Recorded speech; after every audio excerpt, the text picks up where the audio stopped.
अन्वसुत्तचित्तसा अन्नवाहत चेतसो पूज्यपापपहीनस्स नत्थि जागरतो भयम् कुम्भूपं कायमिमं विदित्वा नगरूपं चित्तम् इदं ठपित्वा योधेथमारम्पझायुधेन गीतं च रक्षे अन्वेषणोऽस्या अचिरं वदयं कायो पठविमदिशेषति क्षुद्धोऽपेतविच्छाणो निरर्थं वा कलिङ्गरम् दिशो दिशं यन्तं कैरा वेरिवापनवेरिणम् मिथ्यापणिहितं चित्तं पापियो नाम ततो करे न तं माता पिता कैरा अच्छेचापि च जातका सम्मापणहितं चित्तं श्रेयसोनं ततो करे।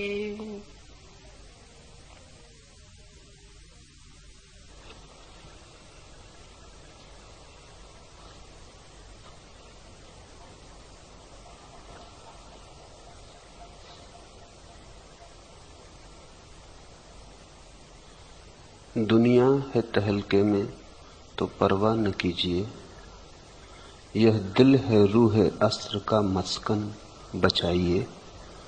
दिल बुझ गया तो जानिए अंधेर हो गया, एक समा आंधियों में है रोशन बचाइए।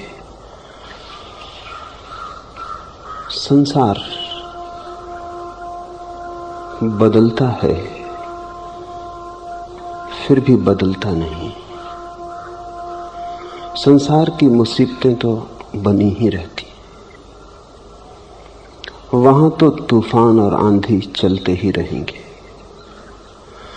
अगर किसी ने ऐसा सोचा कि जब संसार बदल जाएगा तब मैं बदलूंगा, तो समझो कि उसने ना बदलने की कसम खा ली, तो समझो कि उसकी बदलाहट कभी हो ना सकेगी। उसने फिर तय ही कर लिया कि बदलना नहीं है और बहाना खोज लिया। बहुत लोगों ने बहाने खोज रखे। वे कहते हैं संसार ठीक हालत में नहीं, हम ठीक होना भी चाहें तो कैसे हो सकेंगे। अंधे हैं ऐसे लोग, क्योंकि संसार कभी ठीक नहीं हुआ। फिर भी व्यक्तियों के जीवन में फूल खिले, कोई बुद्ध रोशन हुआ, कोई कृष्ण, कोई क्राइस्ट सुगंध को उपलब्ध हुए। संसार तो चलता ही रहा है, ऐसे ही चलता रहेगा। संसार के बदलने की प्रतीक्षा मत करना, अन्यथा तुम बैठे रहोगे प्रतीक्षा करते, अंधेरे में ही जियोगे, अंधेरे में ही मरोगे। और संसार तो सदा है, तुम अभी हो, कल विदा हो जाओगे। इसलिए एक बात ख्याल में रख लेनी, बदलना है स्वयं को। और कितनी ही तूफान हो, कितनी ही आंधियां हो, भीतर एक ऐसा दिया है कि उसकी समा जलाई जा सकती। और कितना ही अंधकार हो बाहर, भीतर एक मंदिर है जो रोशन हो सकता है। तुम बाहर के अंधेरे से मत परेशान होना, उतनी ही चिंता और उतना ही श्रम भीतर की ज्योति को जलाने में लगा देना। और बड़े आश्चर्य की तो बात यही है कि जब भीतर प्रकाश होता है, जब तुम्हारी आंखों के भीतर प्रकाश होता है, तो बाहर अंधकार मिट जाता है। कम से कम तुम्हारे लिए मिट जाता है। तुम एक और दूसरे ही जगत में जीने लगते हो। और हर व्यक्ति परमात्मा की धरोहर। कुछ है जो तुम पूरा करोगे तो ही मनुष्य कहलाने के अधिकारी हो सकोगे। एक अवसर है जीवन, जहां कुछ सिद्ध करना है, जहां सिद्ध करना है कि हम बीज ही न रह जाएंगे, अंकुरित होंगे, खिलेंगे, फूल बनेंगे। सिद्ध करना है कि हम संभावना ही न रह जाएंगे, सत्य बनेंगे। सिद्ध करना है कि हम केवल एक आकांक्षा ही न होंगे कुछ होने की, हमारे भीतर होना प्रकट होगा। उस प्रागट्य का नाम ही बुद्धत्व है। दुनिया है तहलके में तो परवाह न कीजिए, यह दिल है रूह है अस्त्र का मस्कन बचाइए। ये जो भीतर हृदय है, जिसे बुद्ध ने चित्त कहा, जिसे महावीर उपनिषद और वेद आत्मा कहते, ये अस्तित्व का मंदिर है, रूह है अस्त्र का मस्कन बचाइए। दिल बुझ गया तो जानिए अंधेर हो गया। अंधेरे की उतनी चिंता मत करिए, अंधेरे ने कब किसी रोशनी को बुझाया है। अंधेरा कितना ही बड़ा हो, एक छोटे से टिमटिमाते दिए को भी नहीं बुझा सकता है। अंधेरे से कभी अंधेर नहीं हुआ है। दिल बुझ गया तो जानिए अंधेर हो गया। एक समा आंधियों में है रोशन बचाइए। वो जो भीतर ज्योति जल रही है जीवन की, वो जो तुम्हारे भीतर जागा हुआ है, वो जो तुम्हारा चैतन्य है, बस उसको जिसने बचा लिया सब बचा लिया। उसे जिसने खो दिया वो सब भी बचा ले, तो उसने कुछ भी बचाया नहीं। फिर तुम सम्राट हो जाओ तो भी भिखारी रहोगे, और भीतर की ज्योति बचा लो तो तुम चाहे राह के भिखारी रहो, तुम्हारे साम्राज्य को कोई छीन नहीं सकेगा। सम्राट होने का एक ही ढंग है भीतर की संपदा को उपलब्ध हो जाना।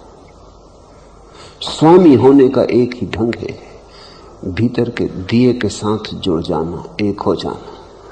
और वो जो भीतर का दिया है चाहता है प्रतिपल उसकी बाती को संभालो, उकसाओ। उस बाती के उकसाने का नाम ही ध्यान है। बाहर के अंधेरे पर जिन्होंने ध्यान दिया वे ही अधार्मिक हो जाते, और जिन्होंने भीतर के दिए पर ध्यान दिया वे ही धार्मिक हो जाते। मंदिर मस्जिदों में जाने से कुछ भी ना होगा। मंदिर तुम्हारा भीतर है। प्रत्येक व्यक्ति अपना मंदिर लेकर पैदा हुआ है। कहां खोजते हो मंदिर को? पत्थरों में नहीं है। तुम्हारे भीतर जो परमात्मा की छोटी सी लौ है, वो जो होश का दिया है, वहां है। ये बुद्ध के सूत्र, उस अप्रमाद के दिए को हम कैसे उकसाएं, उसके ही सूत्र हैं। इन सूत्रों से दुनिया में क्रांति नहीं हो सकती, क्योंकि समझदार दुनिया में क्रांति की बात करते ही नहीं। वो कभी हुई नहीं, वह कभी होगी भी नहीं। समझदार तो भीतर की क्रांति की बात करते हैं, जो सदा संभव है, हुई भी है, आज भी होती है, कल भी होती रहेगी। असंभव की चेष्टा करना मूढ़ता है, और असंभव की चेष्टा में जो संभव था वो भी खो जाता है। जो मिल सकता था वो भी नहीं मिल पाता उसकी चेष्टा में, जो कि मिल ही नहीं सकता है। संभव की चेष्टा ही समझ का सबूत है, असंभव की चेष्टा ही मूढ़तापूर्ण जीवन है। बुद्ध ने कहा है, जिसके चित्त में राग नहीं है, और इसलिए जिसके चित्त में द्वेष नहीं है, जो पाप पुण्य से मुक्त है, उस जागृत पुरुष को भय नहीं।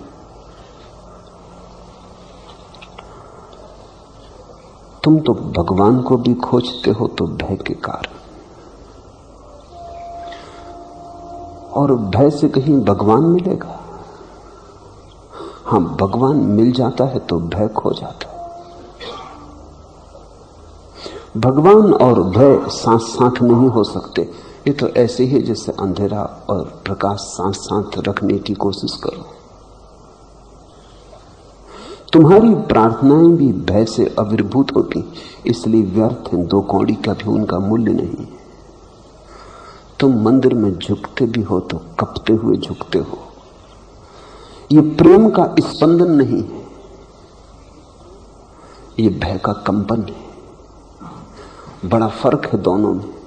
जब प्रेम उतरता है हृदय में तब भी सब कब जाता है, लेकिन प्रेम की पुलक, कहां प्रेम की पुलक, कहां भय का घबराना कपना। ध्यान रखना, प्रेम की भी एक ऊष्मा है और बुखार की भी, और प्रेम में भी एक गर्माहट घेर लेती है और बुखार में भी। तो दोनों को एक मत समझ लेना। भय में भी आदमी झुकता है, प्रेम में भी, पर दोनों को एक मत समझ लेना।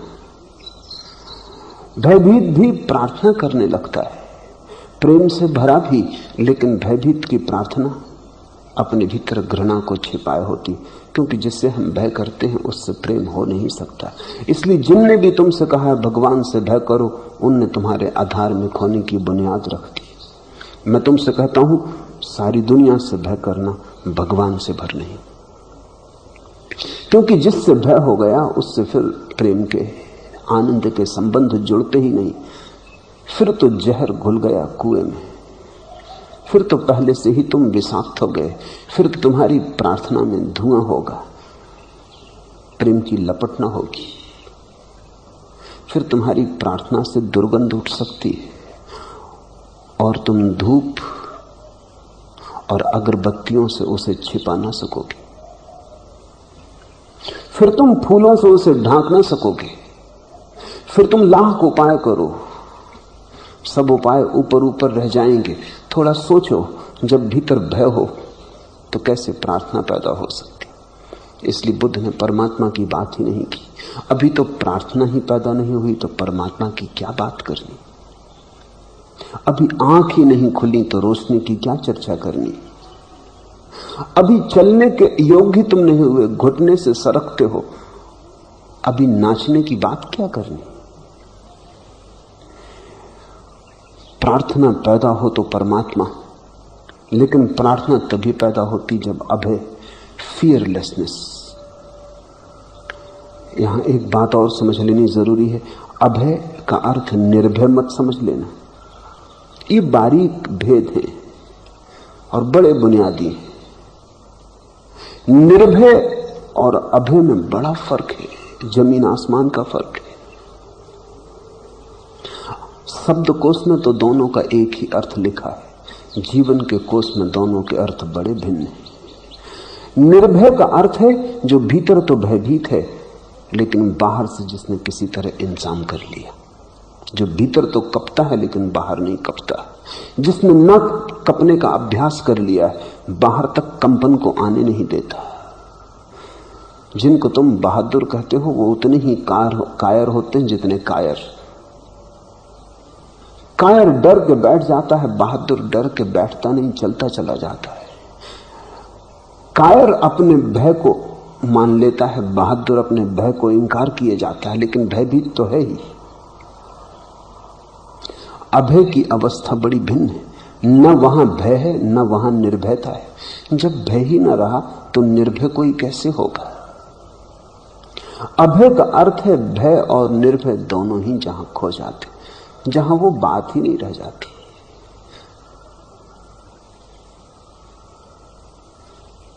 इस अवस्था को बुद्ध और महावीर दोनों ने भगवत्ता की तरफ पहला कदम कहा है। कौन आदमी अभय को उपलब्ध होगा? कौन से चित्त में अभय आता है? जिस चित्त में राग नहीं, उस चित्त में द्वेष भी नहीं होता स्वभावतः, क्योंकि राग से ही द्वेष पैदा होता है। तुमने ख्याल किया, किसी को तुम सीधा सीधा शत्रु नहीं बना सकते, पहले मित्र बनाना पड़ता। एकदम से किसी को शत्रु बनाओगे भी तो कैसे बनाओगे?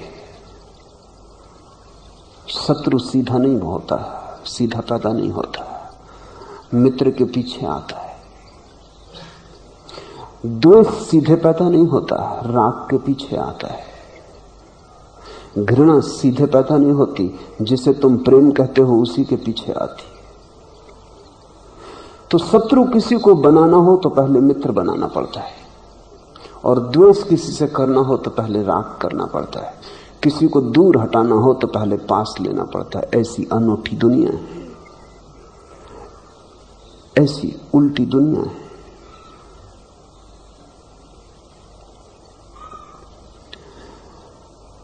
द्वेष से तो तुम बचना भी चाहते हो, लेकिन जिसने राग किया वो द्वेष से न बच सकेगा। जब तुमने व्यक्ति को स्वीकार कर लिया तो उसकी छाया कहां जाएगी? वो भी तुम्हारे घर आएगी। तुम ये न कह सकोगे मेहमान से कि छाया बाहर ही छोड़ दो, हमने केवल तुम्हें ही बुलाया है। छाया तो साथ ही रहेगी। द्वेष राग की छाया है, वैराग्य राग की छाया है। इसलिए तो मैं तुमसे कहता हूं, असली वैरागी वैरागी नहीं होता। असली वैरागी तो राग से मुक्त हो गया। इसलिए महावीर बुद्ध ने उसे नया ही नाम दिया है, उसे वीतराग कहा है। 3 शब्द हुए, राग, वैराग्य, वीतरागता।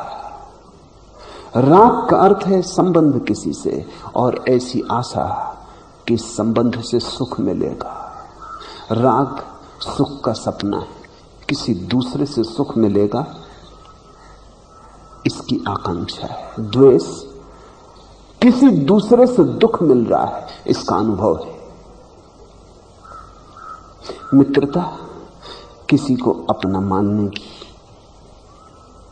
आकांक्षा है। शत्रुता कोई अपना सिद्ध न हुआ, पराया सिद्ध हुआ, इसका बोध है। मित्रता एक स्वप्न है, शत्रुता स्वप्न का टूट जाना। राग अंधेरे में टटोलना है, द्वार की आकांक्षा में। लेकिन जब द्वार नहीं मिलता और दीवार मिलती है तो द्वेष पैदा हो जाता। द्वार अंधेरे में है ही नहीं, टटोलने से न मिलेगा। द्वार टटोलने में नहीं है, द्वार जागने में। तो बुद्ध कहते हैं जिसके चित्त में राग नहीं। राग का अर्थ है जिसने ये ख्याल छोड़ दिया कि दूसरे से सुख मिलेगा, जो जाग गया और जिसने समझा कि सुख किसी से भी नहीं मिल सकता। एक ही भ्रांति है, कहो इसे संसार, कि दूसरे से सुख मिल सकता है। पत्नी से या पिता से या भाई से या बेटे से या मित्र से या धन से या मकान से या पद से दूसरे से सुख मिल सकता है तो राग पैदा होता है। स्वाभाविक, जिससे सुख मिल सकता है उसे हम गंवाना ना चाहेंगे। जिससे सुख मिल सकता है उसे हम बचाना चाहेंगे। जिससे सुख मिल सकता है वो कहीं दूर ना चला जाए, कहीं कोई और उस पर कब्जा ना कर ले। तो पत्नी डरी है कि पति कहीं किसी और स्त्री की तरफ न देख ले। पति डरा है कि पत्नी कहीं किसी और में उत्सुक न हो जाए, क्योंकि इसी से तो सुख की आशा है। वो सुख कहीं और कोई दूसरा न ले ले। लेकिन सुख कभी किसी दूसरे से मिला है? किसी ने भी कभी कहा कि दूसरे से सुख मिला है? आशा और आशा और आशा, आशा कभी भरती नहीं। किसने तुम्हें आश्वासन दिया है कि दूसरे से सुख मिल सकेगा? और दूसरा जब तुम्हारे पास आता है तो ध्यान रखना, वो अपने सुख की तलाश में तुम्हारे पास आया है। तुम अपने सुख की तलाश में उसके पास गए हो। न उसको प्रयोजन है तुम्हारे सुख से, न तुमको प्रयोजन है उसके सुख से। मिलेगा कैसे? प्रयोजन ही नहीं है। पत्नी तुम्हारे पास है इसलिए नहीं कि तुम्हें सुख दे, तुम पत्नी के पास हो इसलिए नहीं कि तुम उसे सुख दो। उपनिषद कहते हैं कौन पत्नी को पत्नी के लिए प्रेम करता? पत्नी के लिए कोई प्रेम नहीं करता, अपने लिए प्रेम करता है। कौन पति को पति के लिए प्रेम करता है? अपने लिए प्रेम करता है। सुख की आकांक्षा अपने लिए है, और इसलिए अगर ऐसा भी हो जाए कि तुम्हें लगे कि दूसरे को दुख दे के सुख मिलेगा, तो भी तुम तैयार हो। और यही होता है, सोचते हैं दूसरे से सुख मिलेगा, लेकिन हम भी दूसरे को दुख ही दे पाते हैं, और दूसरा भी हमें दुख दे पाता है। जिसने इस सत्य को देख लिया वो संन्यास्त हो गया। संन्यास का क्या अर्थ है? जिसने इस सत्य को देख लिया कि दूसरे से सुख न मिलेगा, उसने अपनी दिशा मोड़ ली। वो भीतर घर की तलाश में लग गया, अपने भीतर खोजने लगा कि बाहर तो सुख न मिलेगा, अब भीतर खोज लूं। शायद जो बाहर नहीं है वो भीतर हो, और जिन्होंने भी भीतर झांका वो कभी खाली हाथ वापस न लौटे। उनके प्राण भर गए, उनके प्राण इतने भर गए कि उन्हें खुद ही न मिला, उन्होंने लुटाया भी, उन्होंने बांटा भी। कुछ ऐसा खजाना मिला कि बांटने से बढ़ता गया। कबीर ने कहा, दोनों हाथ उलीचिए। जब सुख मिल जाए तो दोनों हाथ उलीचिए, क्योंकि जितना उलीचो उतना ही बढ़ता चला जाता है। जैसे कुएं से पानी खींचते जाओ, झरने और नया पानी ले आते, पुराना चला जाता है, नया आ जाता है।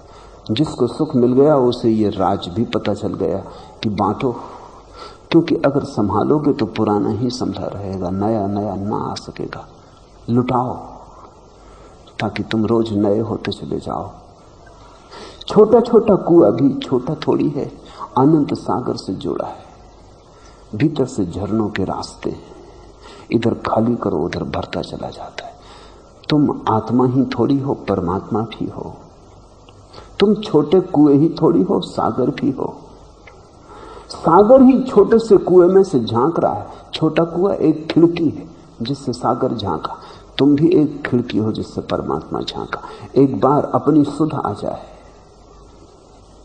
एक बार ये ख्याल आ जाए कि मेरा सुख मुझ में, तो राग समाप्त हो जाता है। जिसके चित्त में राग नहीं, अर्थात जिसने जान लिया कि सुख मेरा भीतर है, इसलिए जिसके चित्त में द्वेष भी नहीं, स्वभावतः जब दूसरे से सुख मिलता ही नहीं, तो कैसी शिकायत, कैसा शिकवा कि दूसरे से दुख मिला। ये बात ही फिजूल हो गई। सुख का ख्याल था तो ही दुख का ख्याल बनता था। जिससे तुम जितनी ज्यादा अपेक्षा रखते हो उससे उतना ही दुख मिलता है। लोग मुझसे पूछते हैं कि पति पत्नी एक दूसरे के कारण इतने दुखी क्यों होते, तो मैं उनसे कहता हूं वो संबंध ऐसा है जहां सबसे ज्यादा अपेक्षा है। इसलिए जितनी अपेक्षा उतना मात्रा में दुख होगा, क्योंकि उतनी असफलता हाथ लगेगी। राह पर चलता आदमी अचानक तुम्हारे पास से गुजर जाता है, उससे दुख नहीं मिलता। मिलने का कोई कारण नहीं, अजनबी है, अपेक्षा ही कभी नहीं की थी। और अगर अजनबी मुस्कुरा के देखते तो अच्छा लगता है। तुम्हारी पत्नी मुस्कुरा के देखे, पति मुस्कुरा के देखे तो भी कुछ अच्छा नहीं लगता, लगता है जरूर कोई जालसाजी होगी। पत्नी मुस्कुरा रही है मतलब कहीं बाजार में साड़ी देखाई, या कहीं गहने देख लिए, या कोई नया उपद्रव, क्योंकि सस्ता नहीं है मुस्कुराना, कोई मुफ्त नहीं मुस्कुराता। जहां संबंध है वहां तो लोग मतलब से मुस्कुराते। पति अगर आज ज्यादा प्रसन्न घर आ गया है, फूल ले आया है, मिठाइयां ले आया है, तो पत्नी संदिग्ध हो जाती कि जरूर कुछ दाल में काला है। किसी स्त्री को बहुत गौर से देख लिया होगा, प्रायश्चित कर रहा है, नहीं तो कभी घर कोई मिठाइयां लेके आता है। जिनसे जितनी अपेक्षा है उनसे उतना ही दुख मिलता है, जितनी अपेक्षा उतनी ही टूटती है। जितना बड़ा भवन बनाओगे ताश के पत्तों का, उतनी ही पीड़ा होगी, क्योंकि गिरेगा। उतना श्रम, उतनी शक्ति, उतनी अभीपसाओं के इंद्रधनुष सब टूट जाएंगे, सब जमीन पर रौंदे हुए पड़े होंगे, उतनी ही पीड़ा होगी। अजनबी से दुख नहीं मिलता, अपरिचित से दुख नहीं मिलता, क्योंकि अपेक्षा जरूरी है। लेकिन अगर तुम अपेक्षा ही छोड़ दो तो तुम्हें क्या कोई दुख दे सकेगा? इसे बहुत सोचना, इस पर मनन करना, ध्यान करना। अगर तुम अपेक्षा छोड़ दो, कोई मांग ना रहे, क्योंकि तुम जानते हैं कि मिलना किसी से कुछ भी नहीं है, तो तुम अचानक पाओगे तुम्हारे जीवन से दुख विसर्जित हो गया। अब कोई दुख नहीं देता, सुख न मांगो तो कोई दुख नहीं देता। तब तो बड़ी अभूतपूर्व घटना घटती। तुम सुख नहीं मांगते, कोई दुख नहीं देता। न बाहर से सुख आता है, न दुख आता है। पहली बार तुम अपने में रमना शुरू होते हो, क्योंकि अब बाहर नजर रखने की कोई जरूरत ही ना रही। जहां से कुछ मिलना ही नहीं, जहां खदान थी ही नहीं, सिर्फ धोखा था, आभास था, तुम आंख बंद कर लेते हो। इसलिए बुद्ध पुरुषों की आंख बंद है। वो जो बंद आंख है, ध्यान करते बुद्ध की या महावीर की, वो इस बात की खबर है केवल कि अब बाहर देखने योग्य कुछ भी ना रहा। जब पाने योग्य ना रहा तो देखने योग्य क्या रहा? देखते थे क्योंकि पाना था, पाने का रस लगा था तो गौर से देखते थे। जो पाना हो वही आदमी देखता है। जब पाने की भ्रांति ही टूट गई तो आदमी आंख बंद कर लेता। बंद कर लेता है कहना ठीक नहीं, आंख बंद हो जाती, पलक अपने आप बंद हो जाती। फिर आंख को व्यर्थ ही दुखाना क्या, फिर आंख को व्यर्थ ही खोल के परेशान क्या करना। और ये जो दृष्टि पर पलक का गिर जाना है, यही भीतर दृष्टि का पैदा हो जाना है। जिसके चित्त में राग नहीं, और इसलिए जिसके चित्त में द्वेष नहीं, जो पाप पुण्य से मुक्त है, उस जागृत पुरुष को भय नहीं। पाप और पुण्य वे भी बाहर से ही जुड़े हैं, जैसे सुख और दुख।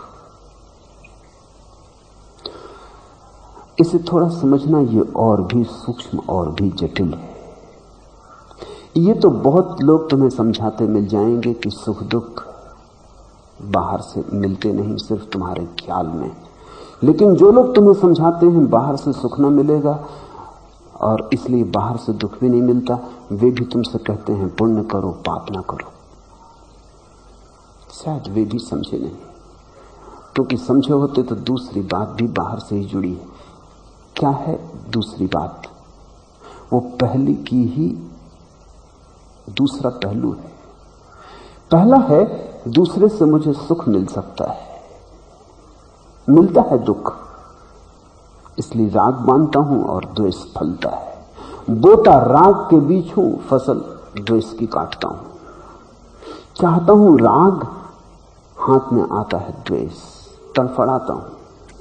इससे बुद्ध ने कहा कोई मछली को सागर के बाहर कर दे, तट पे तड़फड़ा है, ऐसा आदमी तड़फड़ाता है। फिर पाप पुण्य क्या है? पाप पुण्य इसका ही दूसरा पहलू है। पुण्य का अर्थ है मैं दूसरे को सुख दे सकता हूं, पाप का अर्थ है मैं दूसरे को दुख दे सकता हूं। तब तुम्हें समझ में आ जाएगा, दूसरे से सुख मिल सकता है ये, और मैं दूसरे को सुख दे सकता हूं, ये दोनों एक ही सिक्के के दो पहलू हुए। दूसरा मुझे दुख देता है ये, और मैं दूसरे को दुख दे सकता हूं, ये भी उसी बात का पहलू हुआ। इसलिए बुद्ध ने इस सूत्र में बड़ी महिमापूर्ण बात कही है। कहा है कि जिसके चित्त में न राग रहा न द्वेष, जो पाप पुण्य से मुक्त है। क्योंकि जब यही समझ में आ गया कि कोई मुझे सुख नहीं दे सकता, तो ये भ्रांति अब कौन पालेगा कि मैं किसी को सुख दे सकता हूं? तो कैसा पुण्य? फिर ये भ्रांति भी कौन पालेगा कि मैंने किसी को पाप किया, किसी को दुख दिया? ये भ्रांति दी गई। सुख दुख के जाते ही, राग द्वेष के जाते ही पाप पुण्य भी चला जाता है। पाप पुण्य सुख और दुख के ही सूक्ष्म रूप है। इसलिए तो धर्मगुरु तुमसे कहते हैं कि जो पुण्य करेगा वो स्वर्ग जाएगा। स्वर्ग यानी सुख। तुमने चाहे इसे कभी ठीक ठीक न देखा हो, और धर्मगुरु कहते हैं जो पाप करेगा वो नर्क जाएगा। नर्क यानी दुख। अगर पुण्य का परिणाम स्वर्ग है और पाप का परिणाम नर्क है, तो एक बात साफ है कि पाप पुण्य सुख दुख से ही जुड़े। जब सुख दुख ही खो गया तो पाप पुण्य भी खो जाते। ध्यान रखना, दुनिया में दो तरह के भयभीत लोग हैं। जिनको तुम अधार्मिक कहते हो वो डरे कि कहीं दूसरा दुख न दे दे, और जिनको तुम धार्मिक कहते हो वो डरे हैं कि कहीं मुझसे किसी दूसरे को दुख ना हो जाए। जिनको तुम अधार्मिक कहते हो वो डरे हैं कि कहीं ऐसा ना हो कि मैं दूसरे से सुख लेने में चूक जाऊं, और जिनको तुम धार्मिक कहते हो वो डरे हैं कहीं ऐसा ना हो कि मैं दूसरे को सुख देने से चूक जाऊं। तो तुम्हारे धार्मिक और अधार्मिक भिन्न नहीं, एक दूसरे की तरफ पीठ किए खड़े होंगे, लेकिन एक ही तल पर खड़े हैं। तल का कोई भेद नहीं। कोई तुम्हारा धार्मिक अधार्मिक से ऊंचे तल पर नहीं, किसी और दूसरी दुनिया में नहीं।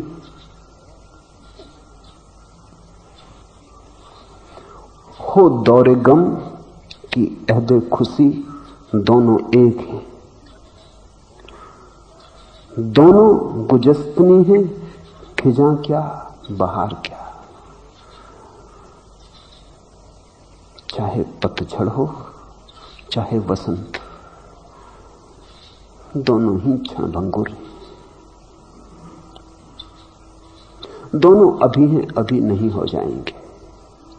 दोनों पानी के बुलबुले हैं। दोनों ही क्षणभंगुर हैं। दोनों में कुछ चुनने जैसा नहीं है, क्योंकि अगर तुमने बहार को चुना तो ध्यान रखना, अगर तुमने वसंत को चुना तो पतझड़ को भी चुन लिया। फिर वसंत में अगर सुख माना तो पतझड़ में दुख कौन मानेगा। एक महिला मेरे पास लाई गई, रोती थी, छाती पीटती थी, पति उसके चल बसे। वो कहने लगी मुझे किसी तरह सांत्वना दें, समझाएं, किसी तरह मुझे मेरे दुख के बाहर निकालें। मैंने उससे कहा सुख तूने लिया, माना कि सुख था, अब दुख कौन भोगेगा।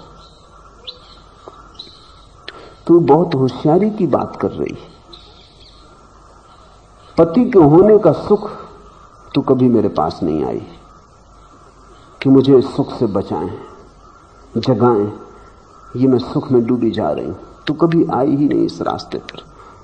लोग जब दुख में होते हैं तभी मंदिर की तरफ जाते, और जो सुख में जाता है वही समझ पाता है। दुख में जाकर तुम समझ ना पाओगे, क्योंकि दुख छाया है, मूल नहीं।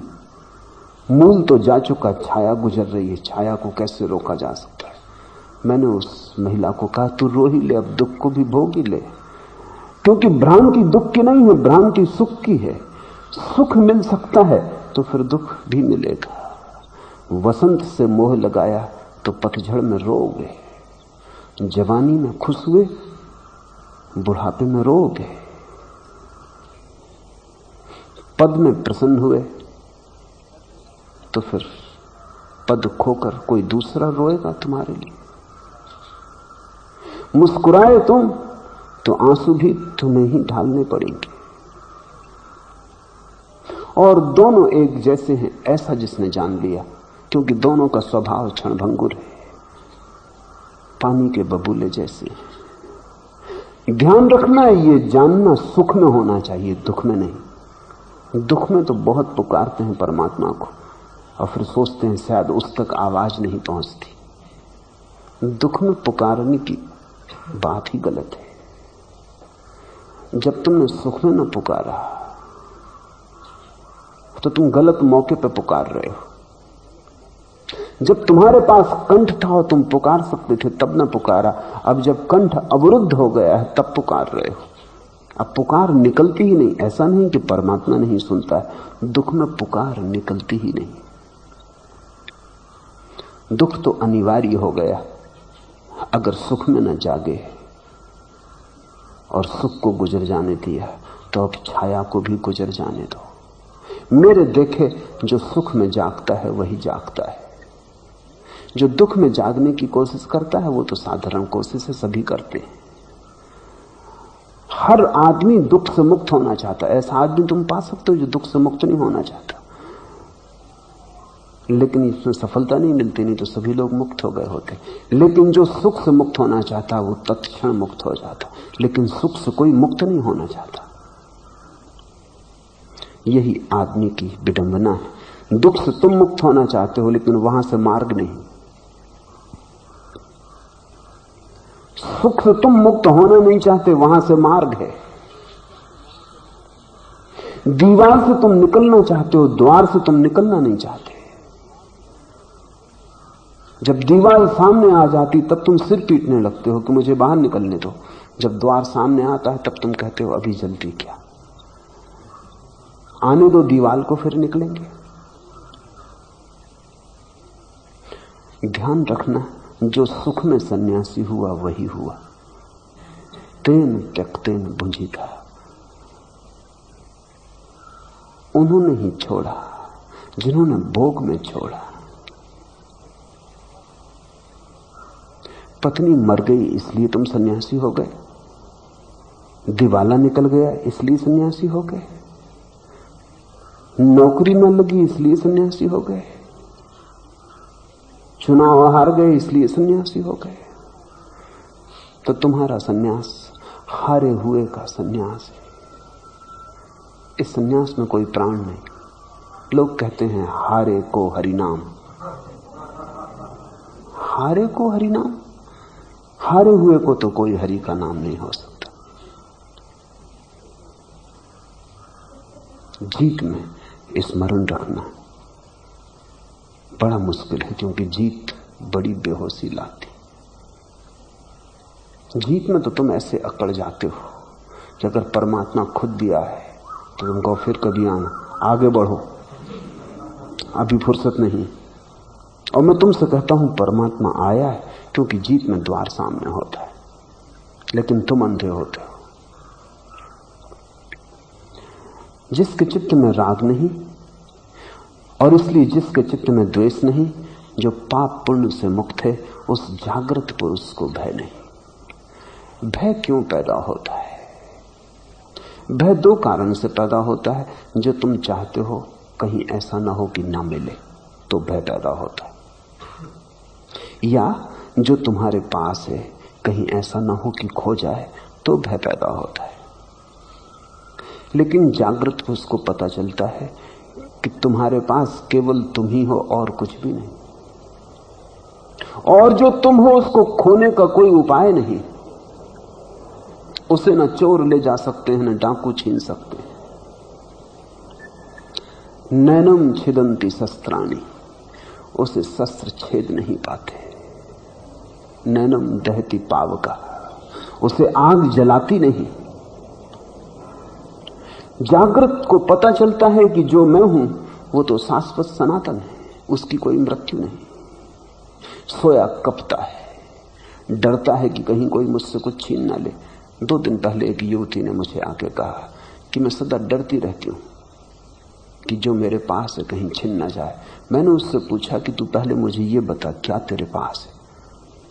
उसने कहा जब आप पूछते हो तो बड़ी मुश्किल होती है, तो कुछ भी नहीं। फिर डर किस बात का है? क्या है तुम्हारे पास जो खो जाएगा? धन, और जो तुम सोचते हो तुम्हारे पास है और खो सकता है, क्या तुम उसे बचा सकोगे? तुम कल पड़े रह जाओगे,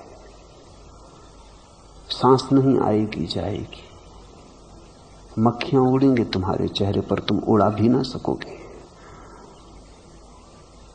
धन यहीं का यहीं पड़ा रह जाएगा। धन तुम्हारा है, तुम नहीं थे तब भी यहां था, तुम नहीं होगे तब भी यहां होगा। और ध्यान रखना, धन रोएगा नहीं कि तुम खो गए, मालिक खो गया, और धन रोए। धन को पता ही नहीं कि तुम भी मालिक थे, तुमने ही मान रखा था।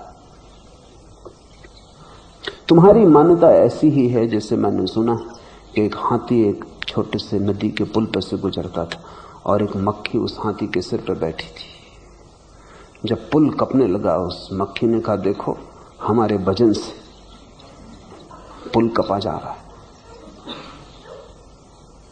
हमारे वजन से।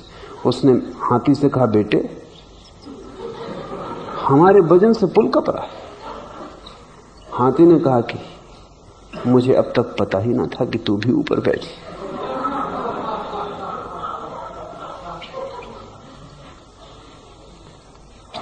आदमी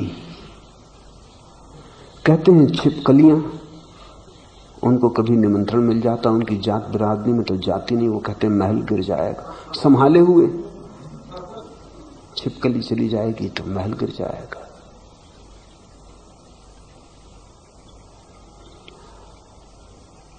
तुम्हारी भ्रांति है कि तुम्हारे पास कुछ है, तुम्हारी मालकियत झूठी है। हां, जो तुम्हारे पास है वो तुम्हारे पास, उसे कभी ना किसी ने छीना, न कोई छीन सकेगा। असलियत में संपदा की परिभाषा यही है कि जो छीनी ना जा सके। जो छीनी जा सके वो तो विपदा है, संपदा नहीं। वो संपत्ति नहीं है, विपत्ति है। तो दो डर हैं आदमी जिनसे कपता रहता है, कहीं मेरा छिन न जाए। स्वभावतः तुमने जो तुम्हारा नहीं उसको मान लिया मेरा, इसलिए भय है, वो छिनेगा ही। सिकंदर भी न रोक पाएगा, नेपोलियन भी न रोक पाएगा, कोई भी न रोक पाएगा, वो छिनेगा ही। वो तुम्हारा कभी था ही नहीं, तुमने नाहक ही अपना दावा कर दिया था। तुम्हारा दावा झूठा था, इसलिए तुम भयभीत हो रहे हो। और जो तुम्हारा है वो कभी छिनेगा नहीं, लेकिन उसकी तरफ तुम्हारी नजर नहीं। जो अपना नहीं है उसको मान के बैठे हो, और जो अपना है उसे त्याग कर बैठे हो। संसार का यही अर्थ है, संपदा का त्याग और विपदा का भोग। संसार का यही अर्थ है, जो अपना नहीं है उसकी घोषणा की मेरा है, और जो अपना है उसका विस्मरण। जिसको स्वयं का स्मरण आ गया वो निर्भय हो जाता है। निर्भय नहीं, अभय हो जाता है। वो भय से मुक्त हो जाता है। जो तुम्हारा नहीं है उसने ही तो तुम्हें भिखारी बना दिया है। मांग रहे हो, हाथ फैलाए हो, और कितनी ही भिक्षा मिलती जाए मन भरता नहीं। मन भरना जानता ही नहीं। बुद्ध कहते हैं मन की आकांक्षा दुष्पूर, वासना दुष्पूर है, वो कभी भरती नहीं। एक सम्राट के द्वार पर एक भिखारी खड़ा था, और सम्राट ने कहा कि क्या चाहता है। उस भिखारी ने कहा कुछ ज्यादा नहीं चाहता, ये मेरा भिक्षा पात्र भर दिया जाए। छोटा सा पात्र था। सम्राट ने मजाक में ही कह दिया कि अब जब ये भिखारी सामने ही खड़ा है और पात्र भरवाना है, छोटा सा पात्र है, तो क्या अन्न के दानों से भरना, स्वर्ण असरफियों से भर दिया जाए। मुश्किल में पड़ गया। स्वर्ण असरफियां भरी गई। सम्राट बेहरान हुआ, ये स्वर्ण असरफियां खो गई, पात्र खाली का खाली रहा। लेकिन जिद पकड़ गई सम्राट को भी कि भिखारी ये क्या मुझे हराने आया है। वो बड़ा सम्राट था, उसके खजाने बड़े भरपूर थे।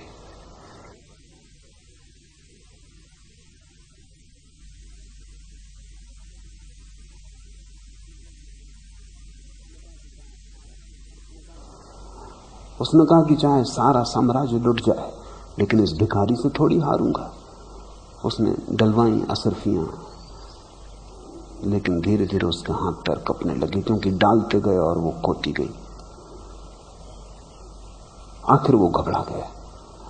वजीरों ने कहा कि ये तो सब लुट जाए, और ये पात्र कोई साधारण पात्र नहीं मालूम होता, ये तो कोई जादू का मामला है, ये आदमी तो कोई शैतान है। उस भिखारी ने कहा मैं सिर्फ आदमी हूं, शैतान नहीं। और ये पात्र आदमी के हृदय से बनाया है। हृदय कब भरता है? ये भी नहीं भरता।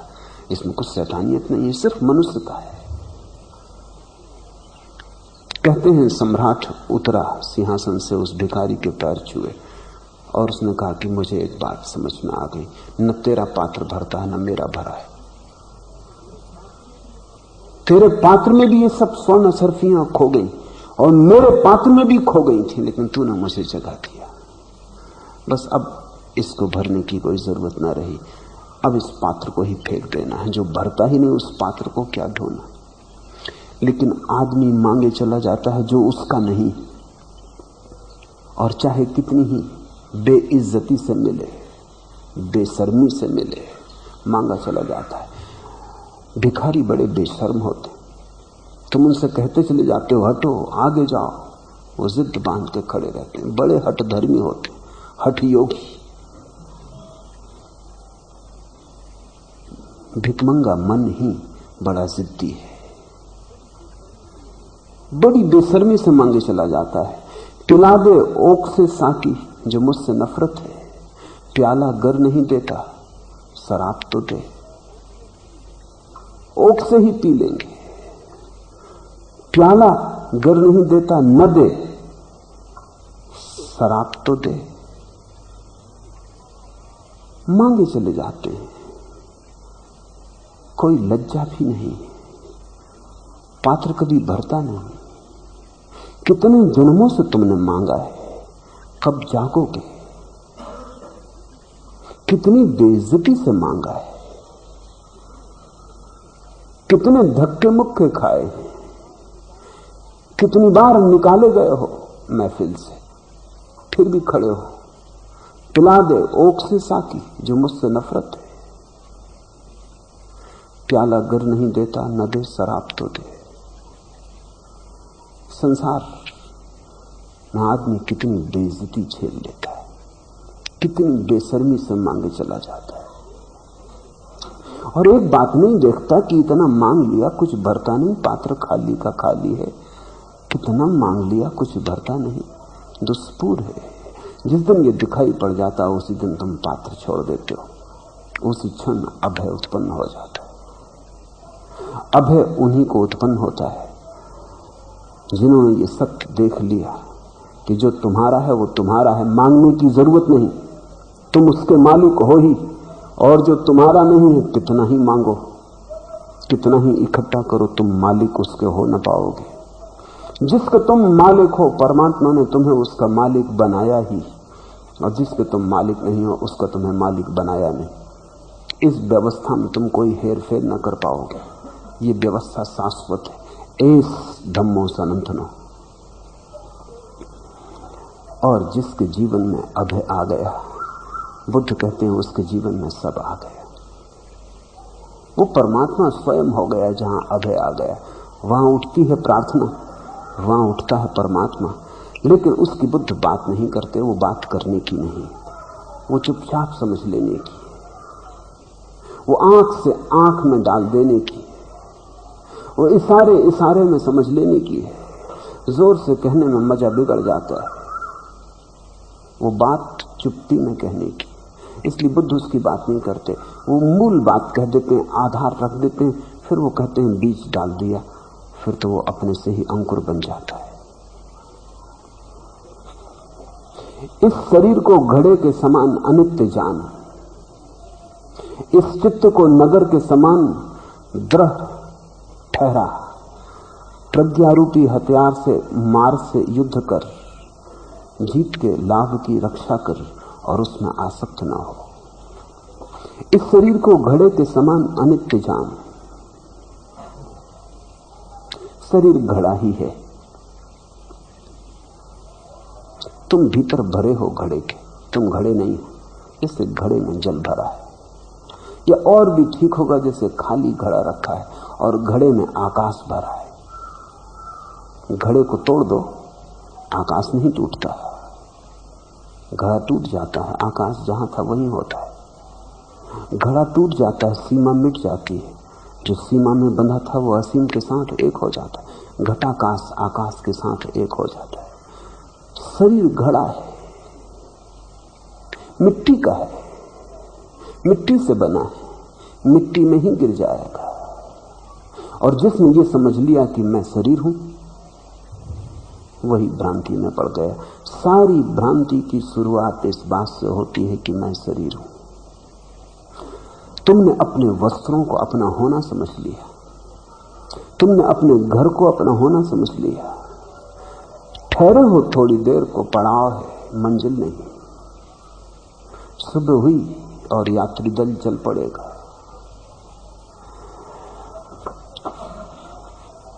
थोड़ा जाग कर इसे देखो, मामूर ए फना की कोताहियां तो देखो। एक मौत का भी दिन है 2 दिन की जिंदगी में। बड़ी कंजूसी है, बड़ी संकीर्णता है। मामूर ए फना की कोताहियां तो देखो। एक मौत का भी दिन है 2 दिन की जिंदगी में।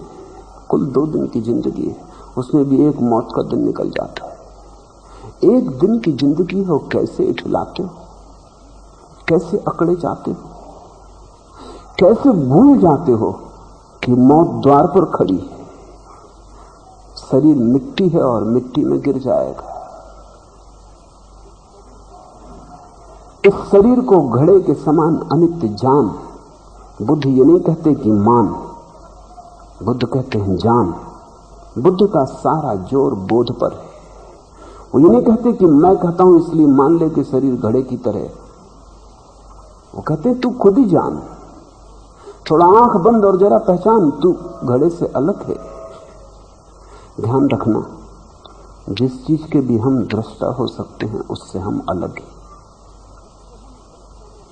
जिसके हम दृष्टा न हो सके, जिसको दृश्य न बनाया जा सके, वही हम हैं। आंख बंद करो, शरीर को तुम अलग देख सकते हो। हाथ टूट जाता है, तुम नहीं टूटते। तुम लाख कहो कि मैं टूट गया, बात गलत मालूम होगी, खुद ही गलत मालूम होगी। हाथ टूट गया, पैर टूट गया, आंख चली गई, तुम नहीं चले गए। भूख लगती है, शरीर को लगती है, तुम्हें नहीं लगती। हालांकि तुम कहे चले जाते हो कि मुझे भूख लगी। प्यास लगती, शरीर को लगती, फिर जलधार चली जाती है, तृप्ति हो जाती है, शरीर को होती। सब तृप्तियां, सब अतृप्तियां शरीर की, सब आना जाना शरीर का है, बनना मिटना शरीर का है। तुम न कभी आते न कभी जाते। घड़े बनते रहते हैं, मिटते जाते हैं। भीतर का आकाश शाश्वत है, उसे कोई घड़ा कभी छू पाया? उस पर कभी धूल जमी? बादल बनते हैं, बिखर जाते हैं। आकाश पर कोई रेखा छूटती है? तुम पर भी नहीं छूटी। तुम्हारा कुंवारापन सदा कुंवारा है, वो कभी गंदा नहीं हुआ। इस भीतर के सत्य के प्रति जरा आंख बाहर से बंद करो और जागो। बुद्ध कहते हैं इस शरीर को घड़े के समान अनित्य जान। सिद्धांत की तरह मत मान लेना कि ठीक है, क्योंकि तुमने बहुत बार सुना है, महात्मा गण समझाते रहते हैं शरीर अनित्य है, क्षण भर का बुलबुला है। तुमने भी सुन सुन के याद कर ली है बात। याद करने से कुछ भी ना होगा, जानना पड़ेगा, क्योंकि जानने से मुक्ति आती है। ज्ञान रूपांतरित करता है। इस चित्त को इस तरह ठहरा ले जैसे कि कोई नगर चट्टान पर बसा हो, या किसी नगर का किला पहाड़ की चट्टान पर बना हो, अडिग चट्टान पर बना हो। इस चित्त को नगर कोट के समान दृढ़ ठहरा ले। सारी कला इतनी ही है कि मन ना कपे, अकंप हो जाए। क्योंकि जब तक मन कपता है तब तक दृष्टि नहीं होती। जब तक मन कपता है तब तक तुम देखोगे कैसे? जिससे देखते थे वही कप रहा है। ऐसा समझो कि तुम एक चश्मा लगाए हुए और चश्मा कप रहा है। चश्मा कप रहा है जैसे कि हवा में पंखा कप रहा हो, कोई पत्ता कप रहा हो तूफान में, ऐसा तुम्हारा चश्मा कप रहा है। तुम कैसे देख पाओगे? दृष्टि असंभव हो जाएगी। चश्मा ठहरा हुआ होना चाहिए। मन कपता हो तो तुम सत्य को न जान पाओगे। मन के कपने के कारण सत्य तुम्हें संसार जैसा दिखाई पड़ा है। जो एक है वो अनेक जैसा दिखाई पड़ रहा है क्योंकि मन कपरा है। जैसे कि रात चांद है, पूरा चांद है आकाश में और झील नीचे कप रही है लहरों से, तो 1000 टुकड़े हो जाते हैं चांद के, प्रतिबिंब नहीं बनता। पूरे झील पे चांदी फैल जाती है लेकिन चांद का प्रतिबिंब नहीं बनता। 1000 टुकड़े हो जाते हैं, फिर झील ठहर गई, लहर नहीं कपती, सब मौन हो गया, सन्नाटा हो गया, झील दर्पण बन गई। अब चांद एक बनने लगा। अनेक दिखाई पड़ रहा है, अनेक है नहीं, अनेक दिखाई पड़ रहा है कपते हुए मन के कारण। मैंने सुना है एक रात मुल्ला नसरुद्दीन घर आया, शराब ज्यादा पी गया है, हाथ में चाबी लेके ताले में डालता है, नहीं जाती, हाथ कप रहा है। पुलिस का आदमी द्वार पर खड़ा है, वो बड़ी देर तक देखता रहा। फिर उसने कहा कि नसरुद्दीन, मैं कुछ सहायता करूं? लाओ चाबी मुझे दो, मैं खोल दूं। नसरुद्दीन ने कहा, चाबी की तुम फिक्र न करो, जरा इस कपते मकान को तुम पकड़ लो, चाबी तो मैं खुद ही डाल दूंगा। जब आदमी के भीतर शराब में सब कपरा हो तो उसे ऐसा नहीं लगता कि मैं कपरा हूं, उसे लगता है ये मकान कपरा है। तुमने कभी शराब पी, भंग पी के कभी चले रास्ते पर? जरूर चलकर देखना चाहिए, एक दफा अनुभव करने जैसा। उससे तुम्हें पूरे जीवन का अनुभव का पता चल जाएगा कि ऐसा ही संसार है, इसमें तुम नशे में चल रहे हो, तुम कपरे हो, कुछ भी नहीं कपरा है, तुम खंड खंड हो गए हो, बाहर तो जो है वो अखंड है, तुम अनेक टुकड़ों में बट गए हो, बाहर तो एक दर्पण टूट गया है। तो बहुत चित्र दिखाई पड़ रहे हैं, जो है वो एक है। बुद्ध कहते हैं चित्त ठहर जाए, अकंप हो जाए, जैसे दिए की लौ ठहर जाए, कोई हवा कपाए ना।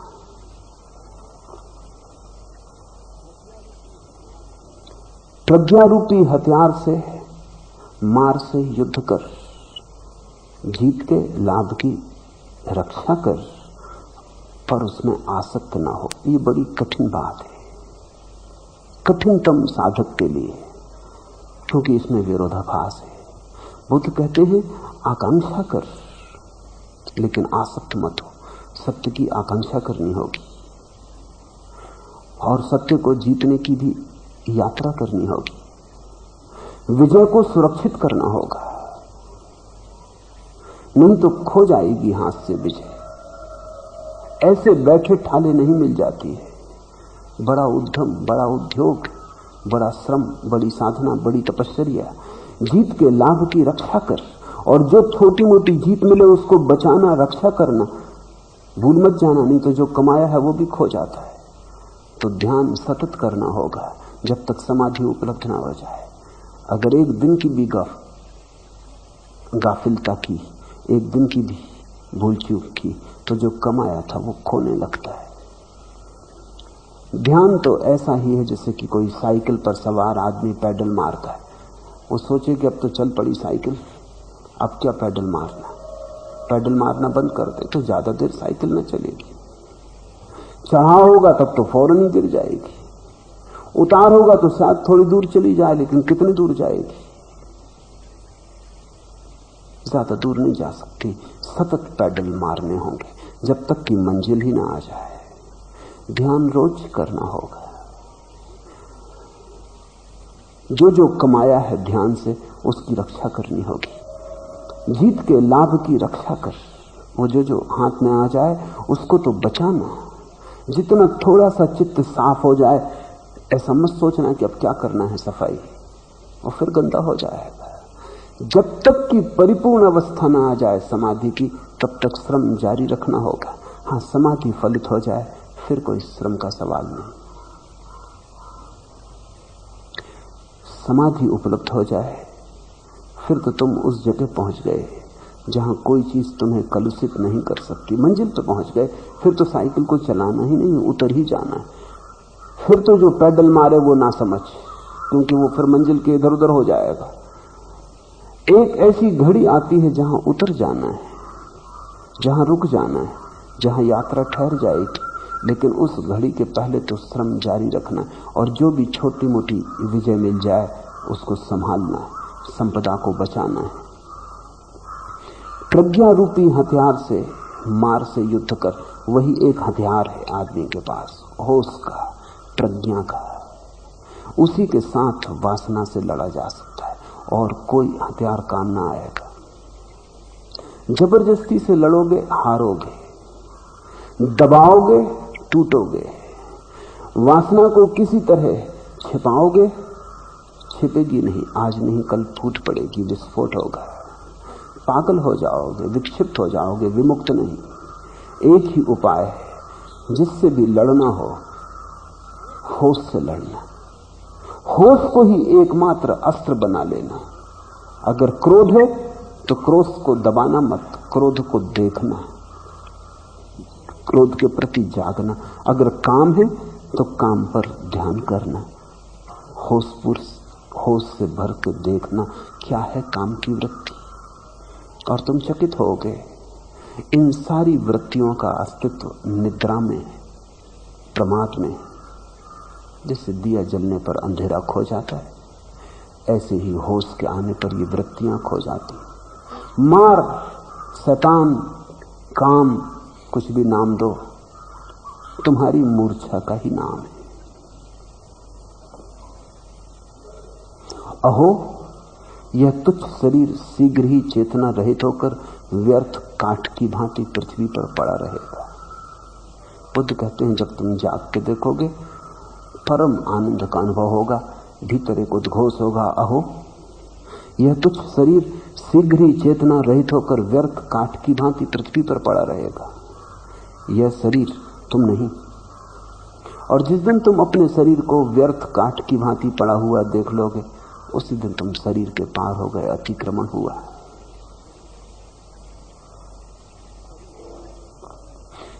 शरीर मौत है, शरीर रोग है, शरीर उपाधि है। जो शरीर से मुक्त हुआ वो निरुपाधिक हो गया। शरीर से मुक्त होने का क्या अर्थ है? शरीर से मुक्त होने का अर्थ है इस बात की प्रतीति गहन हो जाए, सघन हो जाए, ये लकीर फिर मिटाए ना मिटे, ये बोध फिर दबाए ना दबे, ये बोध सतत हो जाए। जागने में, सोने में यह अनुभव होता रहे कि तुम शरीर में हो, शरीर ही नहीं।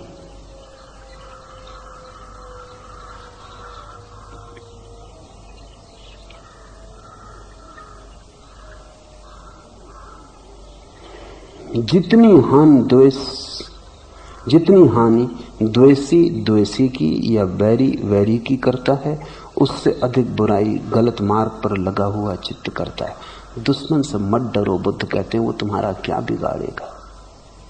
डरो अपने चित्त से। शत्रु की इतनी हानि नहीं करता, नहीं कर सकता जितना तुम्हारा चित्त गलत दिशा में जाता हुआ तुम्हारी हानि करता है। बुद्ध ने कहा है, तुम्हारा ठीक दिशा में जाता चित्त ही मित्र है और तुम्हारा गलत दिशा में जाता चित्त ही शत्रु है। तुम अपने ही चित्त से सावधान हो जाओ, तुम अपने ही चित्त का सदुपयोग कर लो, सम्यक उपयोग कर लो, फिर तुम्हारी कोई हानि नहीं करता। अगर कोई दूसरा भी तुम्हारी हानि कर पाता है तो सिर्फ इसीलिए कि तुम्हारा चित्त गलत दिशा में जा रहा था, नहीं तो कोई तुम्हारी हानि नहीं कर सकता। ठीक दिशा में जाते चित्त की हानि असंभव है। इसलिए असली सवाल उसी भीतर के दृढ़ द्रुक को उपलब्ध कर लेना है। जितनी हानि द्वेषी द्वेषी की या वैरी वैरी की करता है, उससे अधिक बुराई गलत मार्ग पर लगा हुआ चित्त करता है। क्या है गलत मार्ग? स्वयं को न देखकर से सब दिशाओं में भटकते रहना, भीतर न खोज कर और सब जगह खोजना, अपने में न झांक कर सब जगह झांकना, अपने घर न आना और हर घर के सामने भीख मांगना गलत मार्ग है। और ऐसे तुम चलते ही रहे हो। चलता हूं थोड़ी दूर हर एक राह रो के साथ, पहचानता नहीं हूं अभी राहबर को मैं। ये चित्त तुम्हारा हर एक के साथ हो जाता है। कोई भी यात्री मिल जाता उसी के साथ हो जाता है। कोई स्त्री मिल गई, कोई पुरुष मिल गया, कोई पद मिल गया, कोई धन मिल गया, कोई यश मिल गया, चल पड़ा। थोड़ी दूर चलता है, फिर हाथ खाली पाके फिर किसी दूसरे के साथ चलने लगता है। राह पर चलते अजनबियों के साथ हो लेता है। अभी अपने मार्गदर्शक को पहचानता नहीं। चलता हूं थोड़ी दूर हर एक राह रो के साथ, जो मिल गया उसी के साथ हो लेता, अपना कोई होश नहीं। पहचानता नहीं हूं अभी राह बर को मैं, अभी कौन मार्गदर्शक है कौन गुरु है उसे मैं पहचानता नहीं। बुद्ध ने कहा है तुम्हारा होश ही तुम्हारा गुरु है। कभी आंख लुभा लेती रूप की तरफ चल पड़ता है, कभी कान लुभा लेता है संगीत की तरफ चल पड़ता है, कभी जीभ लुभा लेती स्वाद की तरफ चल पड़ता है। चलता हूं थोड़ी दूर हर एक राह रो के साथ, पर हाथ कभी भरते नहीं, प्राण कभी तृप्त होते नहीं, सोच के कि ये ठीक नहीं, फिर किसी और के साथ चल पड़ते हैं। मगर एक बात याद नहीं आती, पहचानता नहीं हूं अभी राहबर को मैं, कौन है जिसके पीछे चलूं। होश, जागृति, ध्यान, उसके पीछे चलो तो ही पहुंच पाओगे, क्योंकि उसके जिसने साथ पकड़ लिया वो अपने घर लौट आता है, वो अपने स्रोत पर आ जाता है, गंगा गंगोत्री वापस आ जाती। जितनी भलाई माता पिता या दूसरे बंधु बांधव नहीं कर सकते, उससे अधिक भलाई सही मार्ग पर लगा हुआ चित्त करता है। और कोई मित्र नहीं, और कोई सगा साथी नहीं, और कोई संगी संग करने योग्य नहीं। एक ही साथ खोज लेने योग्य, अपने बोध का साथ। फिर तुम वीराने में भी रहो, रेगिस्तान में भी रहो, तो भी अकेले नहीं हो। और अभी तुम भरी दुनिया में हो और बिल्कुल अकेले हो। चारों तरफ भीड़ भाड़ है, बड़ा शोरगुल है, पर तुम बिल्कुल अकेले हो। कौन है तुम्हारा साथ? मौत आएगी, कौन तुम्हारे साथ जा सकेगा? लोग मरघट तक पहुंचाएंगे, उससे आगे फिर कोई तुम्हारे साथ जाने को नहीं। फिर तुम्हें कहना ही पड़ेगा, मन से कहो बेमन से कहो, शुक्रिया, एक कब्र तक पहुंचाने वाले शुक्रिया, अब अकेले ही चले जाएंगे हम इस मंजिल से, हम अब अकेले ही चले जाएंगे इस मंजिल से हम। फिर चाहे मन से कहो चाहे बेमन से कहो, कहो चाहे ना कहो, मौत के बाद अकेले हो जाओगे। थोड़ा सोचो, जो मौत में काम न पड़े वो जीवन में साथ थे, जो मौत में भी साथ ना हो सका वो जीवन में साथ कैसे हो सकता है? धोखा था, एक भ्रांति थी, मन को भुला लिया था, मना लिया था, समझा लिया था। डर लगता था अकेले में, अकेले होने में बेचैनी होती थी, चारों तरफ एक सपना बसा लिया था, अपनी ही कल्पनाओं का जाल बन लिया था। अपने अकेलेपन को बुलाने के लिए मान बैठे थे कि साथ है, लेकिन कोई किसी के साथ नहीं, कोई किसी के संग नहीं। अकेले हम आते हैं और अकेले हम जाते हैं, और अकेले हम यहां हैं, क्योंकि दो अकेलेपन के बीच में कहां साथ हो सकता? जन्म के पहले अकेले, मौत के बाद अकेले। ये थोड़ी सी दूर पर राह मिलती है, इस राह पर बड़ी भीड़ चलती है, तुम ये मत सोचना तुम्हारे साथ चल रही है। सब अकेले अकेले चल रहे हैं, कितनी ही बड़ी भीड़ चल रही हो, सब अकेले अकेले चल रहे हैं। इसको जिसने जान लिया, इसको जिसने समझ लिया, वो फिर अपना साथ खोजता है, क्योंकि वही मौत के बाद भी साथ होगा। फिर वो अपना साथ खोजता है, वो कभी ना छूटेगा। अपना साथ खोजना ही ध्यान है, दूसरे का साथ खोजना ही विचार है। इसलिए विचार में सदा दूसरे की याद बनी रहती। तुम्हारे सब विचार दूसरे की याद है। अगर तुम ध्यान करो, विचार पर विचार करो बैठकर, तो तुम पाओगे तुम्हारे विचारों में तुम करते क्या हो। तुम्हारे विचारों में तुम दूसरों की याद करते हो। बाहर से साथ ना हो तो भीतर से साथ है। एक युवक संन्यास्त होने एक गुरु के पास पहुंचा। निर्जन मंदिर में उसने प्रवेश किया। गुरु ने उसके चारों तरफ देखा और कहा कि किस लिए आए हो? उस युवक ने कहा कि सब छोड़कर आया हूं, तुम्हारे चरणों में परमात्मा को खोजना है। उस गुरु ने कहा पहले ये भीड़ भाड़ जो तुम साथ ले आए हो बाहर ही छोड़ाओ। उस युवक ने चौंक के चारों तरफ देखा, वहां तो कोई भी न था, भीड़ भाड़ का नाम ही न था, वो अकेले ही खड़ा था। उसने कहा आप भी कैसी बात करते, मैं बिल्कुल अकेला हूं। तब तो उस युवक को थोड़ा शक हुआ कि मैं किसी पागल के पास तो नहीं आ गया। उस गुरु ने कहा वो मुझे भी दिखाई पड़ता है, आंख बंद करके देखो वहां भीड़ भाड़ है। उसने आंख बंद की, जिस पत्नी को रोते हुए छोड़ आया है वो दिखाई पड़ी। जिन मित्रों को गांव के बाहर विदा मांग आया है वो खड़े हुए दिखाई पड़े। बाजार, दुकान, संबंधी। तब उसे समझ में आया कि भीड़ तो साथ है। विचार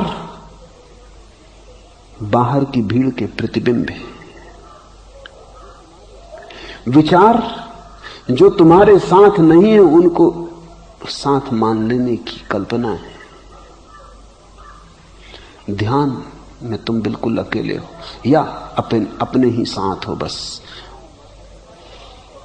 जितनी भलाई माता पिता या दूसरे बंधु बांधव नहीं कर सकते, उससे अधिक भलाई सही मार्ग पर लगा चित्त करता है। सही मार्ग से क्या मतलब? अपनी तरफ लौटता, जिसको पतंजलि ने प्रत्याहार कहा है, भीतर की तरफ लौटता है। जिसको महावीर ने प्रतिक्रमण कहा है, अपनी तरफ आता हुआ। जिसको जीसस ने कहा है लौटो, क्योंकि परमात्मा का राज्य बिल्कुल हाथ के करीब है, वापस आ जाओ। ये वापसी, ये लौटना, ध्यान, ये लौटना ही चित्त का ठीक लगना है। तुम चित्त के ठीक लगने से ये मत समझ लेना कि अच्छी अच्छी बातों में लगा है। फिल्म की नहीं सोचता, स्वर्ग की सोचता है। स्वर्ग भी फिल्म है। अच्छी अच्छी बातों में लगा है। दुकान की नहीं सोचता, मंदिर की सोचता है। मंदिर भी दुकान है। अच्छी अच्छी बातों में लगा है। ये मत समझ लेना मतलब कि पाप की नहीं सोचता, पुण्य की सोचता है। पुण्य भी पाप है। अच्छी अच्छी बातों का तुम मतलब मत समझ लेना कि राम राम जपता है। मरा मरा जपो कि राम राम जपो, सब बराबर है।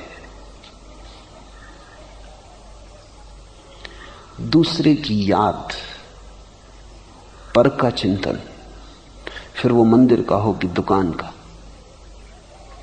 राम का हो कि रहीम का, इससे कोई फर्क नहीं पड़ता। ठीक दिशा में लगे चित्त का अर्थ है अपनी दिशा में लौटता। वहां विचार छूटते जाते हैं। धीरे धीरे तुम ही रह जाते हो। तुम्हारा अकेला होना रह जाता है। शुद्ध, मात्र तुम, इतने शुद्ध कि मैं का भाव भी नहीं उठता, क्योंकि मैं का भाव भी एक विचार है। अहंकार भी नहीं उठता, क्योंकि अहंकार भी एक विचार है। जब और सब छूट जाते हैं, उन्हीं के साथ वो भी छूट जाता है। जिस मुकाम पे तुम तू को छोड़ाते हो, वहीं मैं भी छूट जाता है। जहां तुम दूसरों को छोड़ाते हो, वहीं तुम भी छूट जाते हो। फिर जो शेष रह जाता है, फिर जो शेष रह जाता है शुद्धतम, जब तक उसको न पालो तब तक जिंदगी गलत दिशा में लगी है। ये जिंदगी गुजार रहा हूं तेरे बगैर, जैसे कोई गुनाह किए जा रहा हूं मैं। जब तक इस जगह ना आ जाओ तब तक सारी जिंदगी एक गुनाह है, एक पाप है। तब तक तुम कितना ही अपने को समझाओ, कितना ही अपने को ठहराओ, तुम कपते ही रहोगे भय से। तब तक तुम कितना ही समझाओ, तुम धोखा दे ना पाओगे। तुम्हारी हर सांत्वना के नीचे से खाई झांकती ही रहेगी, भय की, घबराहट की। मृत्यु तुम्हारे पास ही खड़ी रहेगी। तुम्हारी जिंदगी को जिंदगी मान के तुम धोखा ना दे पाओगे। और तुम कितने ही पुण्य करो, जब तक तुम स्वयं की सत्ता में नहीं प्रविष्ट हो गए हो। ये जिंदगी गुजार रहा हूं तेरे बगैर, वही परमात्मा है। वही तुम्हारा होना, तुमसे भी मुक्त, वही परमात्मा है। जहां घड़ा छूट गया और कोरा आकाश रह गया।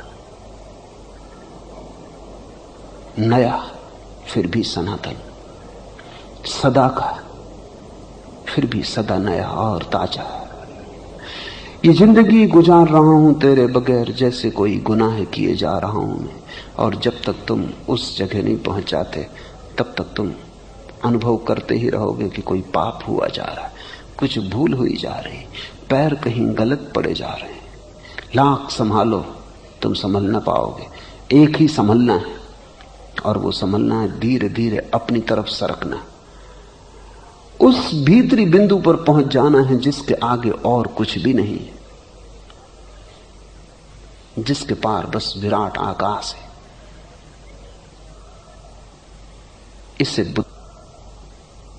इसे बुद्ध ने शुद्धता कहा है। इस शुद्धता में जो प्रविष्ट हो गया उसने ही निर्वाण पा लिया, उसने ही वह पा लिया जिसे पाने के लिए जीवन है। और जब तक ऐसा ना हो जाए तब तक गुनाते ही रहना, भीतर गुनगुनाते ही रहना, ये जिंदगी गुजार रहा हूं तेरे बगैर जैसे कोई गुनाह किए जा रहा हूं मैं। इसे याद रखना, तब तक भूल मत जाना। कहीं ऐसा ना हो कि तुम किसी पड़ाव पर ही सोए रह जाओ, कहीं ऐसा ना हो कि तुम भूल ही जाओ कि जीवन जागने का एक अवसर था। ये पाठशाला है, इससे उत्तीर्ण होना है, यहां घर बसा के बैठ नहीं जाना है। आज इतना।